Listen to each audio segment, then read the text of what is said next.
What's up guys? So, heto na naman tayo. Nagbabalik ang inyong Batang Marino.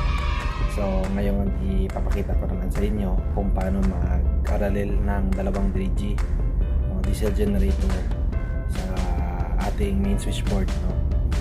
Ginagawa ito pag kailangan mag-change over ng service generator o di kaya kung mag-departure or arrival, kung kailangan ng taga-bridge yung additional power, no? So nagdo-double generator tayo at kung gamit sila ng mga additional na equipment tulad ng motor or mga steering gear, motor or mga hydraulic pumps, no? So nagtatarag tayo ng additional generator. So ngayon ipapakita ko sa inyo paano parallel ng dalawang DG sa ating main switchboard. Let's go!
guys, natapos ng ating video at sa ating explanation, at sana napakita ko sa inyo at naliwanagan kayo kung paano mag parallel ng 2 DG sa ating main switchboard. Kung may mga tanong kayo sa vlog na to, comment down below lang sa ating comment section at sasagutin natin yan ng ating makakaya kung may mga hindi kayo naintindihan sa vlog na ito.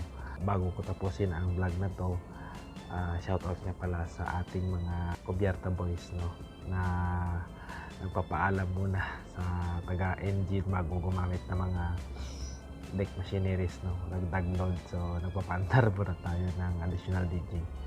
So shoutout sa ating kabatchmate na deck officer, si mate Jamstrip, yung kanyang YouTube channel. So follow nyo rin yung kanyang YouTube channel, no. Ingat dyan, mate.